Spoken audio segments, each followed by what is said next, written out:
Education हमें social equality भी दिलाती है। आपने भी ऐसी न्यूज अक्सर सुनी होगी कि एक ऑटो वाले की बेटी ने IAS में टॉप किया या पान की छोटी सी दुकान चलाने वाले ने PCS क्लियर किया। इंडिया में एजुकेशन के लिए गुरुकुल सिस्टम था, जहां बड़े से बड़े किंग के बच्चों को भी गुरु के पास आश्रम में या मोनेस्ट्री में जाकर पढ़ना होता था। उस समय एजुकेशन बिल्कुल फ्री थी और पूरा कोर्स फिनिश होने के बाद सभी स्टूडेंट्स अपने गुरु को गुरु दक्षिणा देते थे।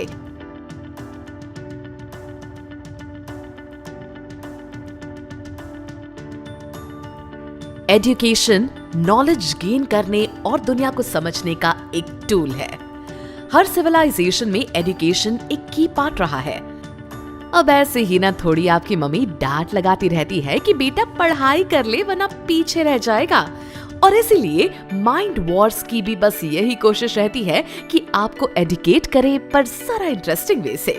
Hello and welcome to Mind Wars, और आज एनसाइक्लोपीडिया का टॉपिक है education and work. So let's start.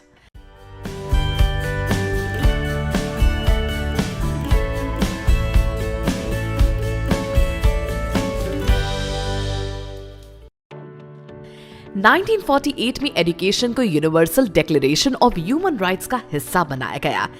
Declaration में ये कहा गया कि एजुकेशन पर ह्यूमन बीइंग का राइट है और प्राइमरी एजुकेशन को सबके लिए फ्री रखा गया है। एंशिएंट इजिप्ट में प्रॉपर स्कूल्स के कुछ अर्ली एग्जांपल्स देखने को मिलते हैं।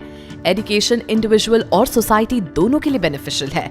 सबसे पहले तो ये पॉवर्टी को खत्म करने में मदद करती है। रिसर्चर्स बताती हैं कि सिर्फ बेसिक रीडिंग और राइटिंग स्किल से लोग गरीबी से उभर सकते हैं। उन्हें अच्छी नौकरी मिल सकती है और वो गवर्नमेंट को टैक्सेस भी पे कर सकते हैं, और फिर गवर्नमेंट इसी टैक्स मनी को सोसाइटी की अपलिफ्टमेंट के लिए यूज करती है। एजुकेशन से एंटरप्रेन्योरशिप डेवलप होती है, जो और भी कई लोगों के लिए जॉब की नई नई अपॉर्चुनिटीज खोलती है। इनोवेशंस और बेटर ट्रेनिंग से सस्टेनेबल जॉब ऑप्शंस ओपन होते हैं, जो किसी भी कंट्री की इकोनॉमी को स्ट्रॉन्ग बनाने में एक की रोल प्ले करते हैं। एजुकेशन सिर्फ किताबी पढ़ाई तक ही लिमिटेड नहीं होती है। जब एक बच्चा स्कूल जाता है तो उसे कई और दूसरे बच्चों और टीचर से इंटरैक्ट करने का मौका मिलता है। इस तरह से वो सोशल स्किल्स डेवलप करता है और सोसाइटी में उसका इन्वॉल्वमेंट बढ़ता है। एजुकेशन से हमारे अंदर सेल्फ डिसिप्लिन भी आता है, स्पेशली हायर एजुकेशन से, क्योंकि उस टाइम हम अपना करियर स्टार्ट करने की अर्ली स्टेजेस पर होते हैं और टाइम और वर्क के बीच में बैलेंस बनाना सीखते हैं, जो आगे करियर में हमें सक्सेसफुल बनाता है। एजुकेशन हमें सोशल इक्वालिटी भी दिलाती है। आपने भी ऐसी न्यूज अक्सर सुनी होगी कि एक ऑटो वाले की बेटी ने IAS में टॉप किया या पान की छोटी सी दुकान चलाने वाले ने PCS क्लियर किया।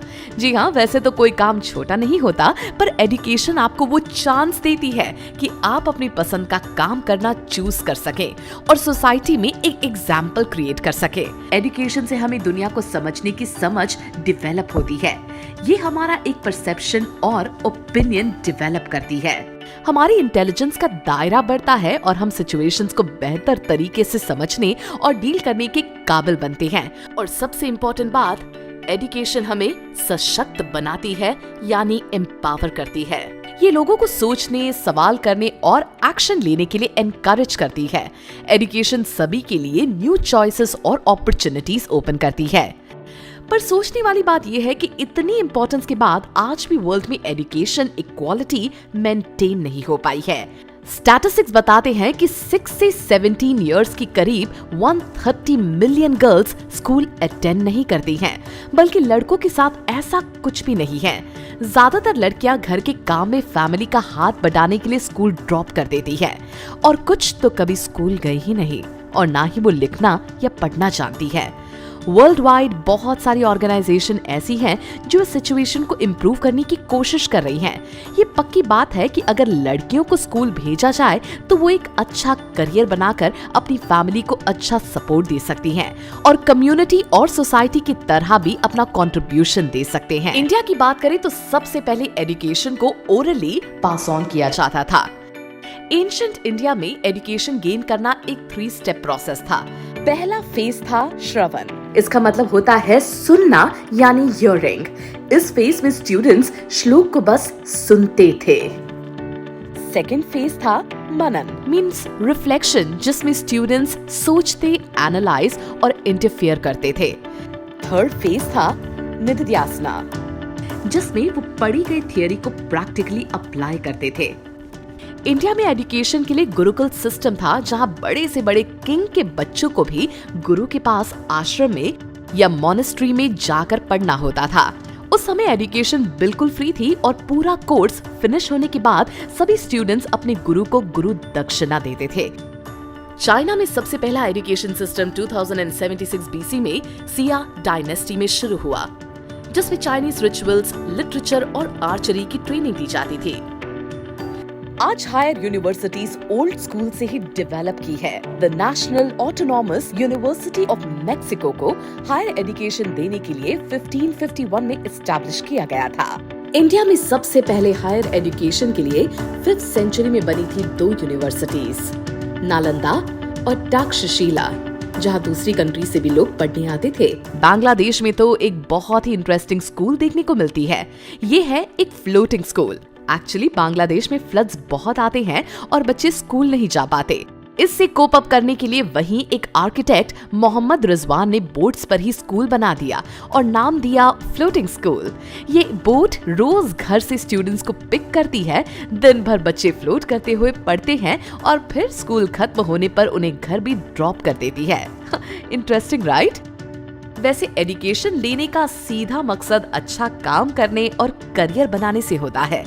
काम करने से हम पैसे कमाते हैं, जो हमारी रहने, खाने और पहनने की बेसिक नीड्स के साथ हमारी एक लाइफस्टाइल भी डेवलप करता है।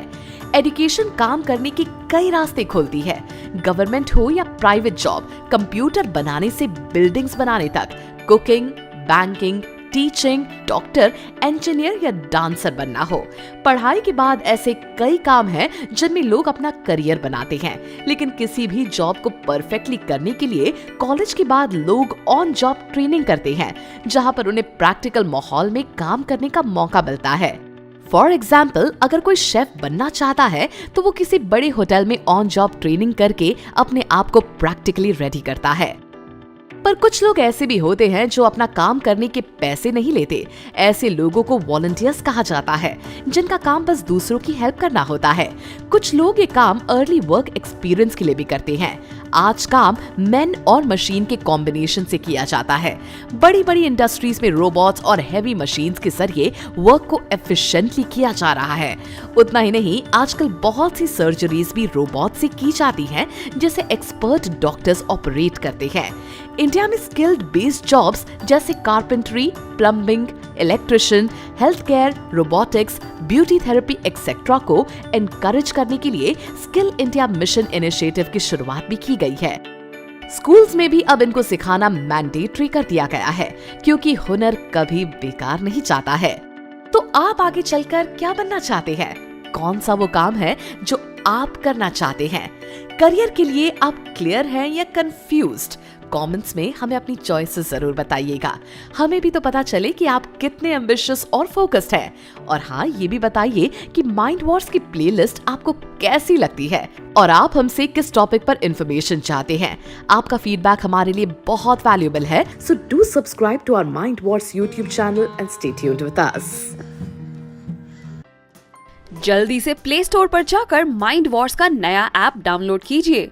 खेलिए बहुत सारे quizzes which bridge the gap between studies and your buddies और पाओ गेम्स खेलते खेलते स्टडी करने का मजा। So what are you waiting for? Download the app now. To be the first to know of the videos on the Mind Wars YouTube channel, hit subscribe and click the bell icon. And remember, knowledge increases when you share it. So like, share and tell your friends about the video.